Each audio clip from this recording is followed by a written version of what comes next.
Hi there, and welcome to the Ingles table. I'm Clark. And I'm Susie. And today we're preparing our spinach manicotti. We got everything we needed from our local Ingles, so let's get started. All right.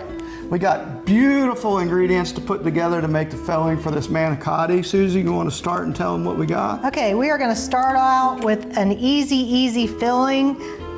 Manicotti, you think about it being a complicated dish.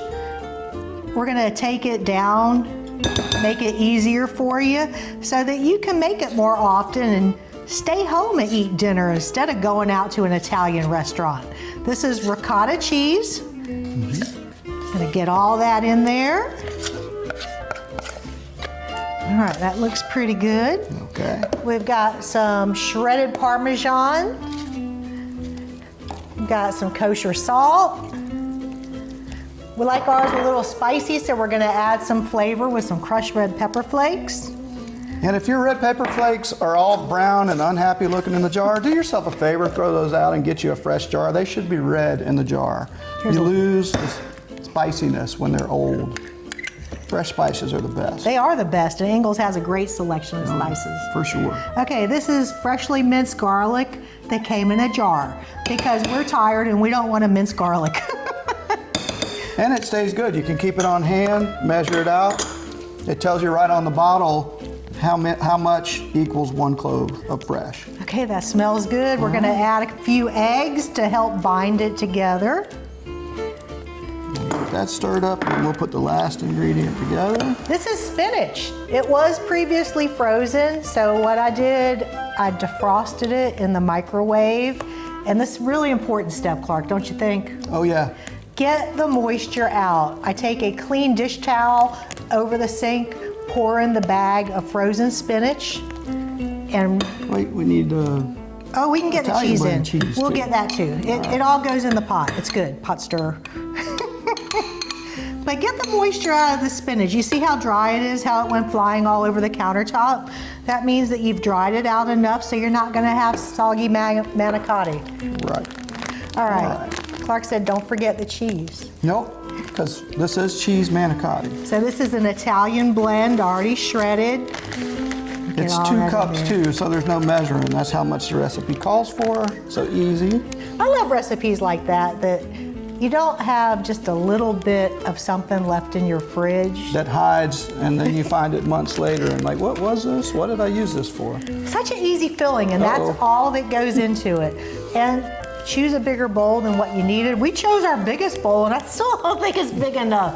Well, this takes a lot of stirring to get the spinach. You don't want any dry pockets of spinach, so you want to make sure you incorporate it really well.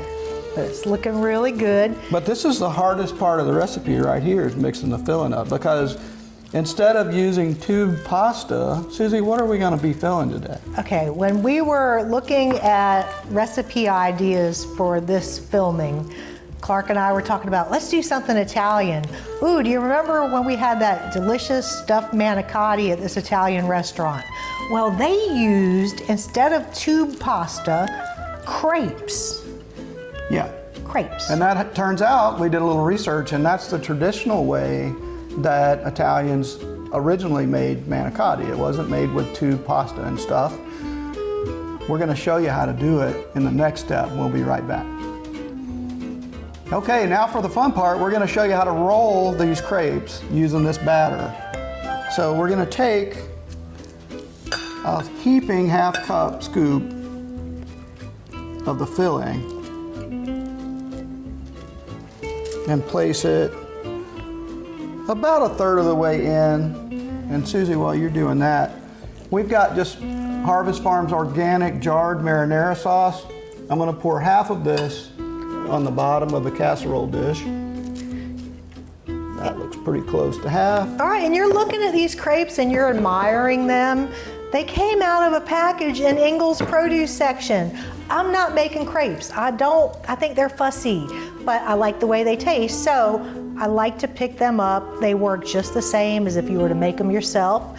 Clark, show us how to roll it. I'm going to use my fingers to spread this out a little bit. I like to leave a little bit of room before you get all the way to the end, because this filling will melt and spread a little bit on you as you work it. You can use the edge to fold it over. Now, one thing These crepes are very delicate, so don't fuss with them a whole lot. Just roll them gently.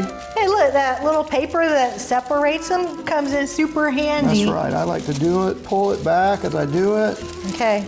Roll it into my hand, and I'm gonna place it seam side down.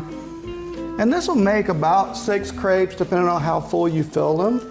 There we go. Look, right, see, that see? one broke, but nobody's gonna know. Watch this. We're gonna pour sauce over the top of it, top it with cheese. Important, cover it with foil, because these crepes will dry out if you cook it uncovered in the oven. So bake it at 375, 20-25 minutes until it's bubbly and the cheese is melted and the edges are lightly golden brown. All right, gonna go in with some more cheese. So we're gonna put foil on this and pop it in the oven. We'll come back and show you what it looks like when it's done in just a second. Our spinach manicotti is out of the oven, along with some garlic bread that we picked up frozen in Ingles freezer case. It smells absolutely delicious in here. And now for the big reveal. There is beautiful spinach manicotti. We've got the easy cheat. These are freeze-dried chopped herbs. If you don't use a whole lot of herbs, these keep in your refrigerator for several weeks, up to a month, and they're ready to go. Right there in Ingles produce section, I love those. Already chopped, already ready to go. This is parsley or basil? What are we using today? This is Italian parsley. Italian parsley. So call your family to the table because it's ready for a family Italian feast. Thanks so much for joining us here today. Remember to explore the website for more great recipes. We'll see you next time.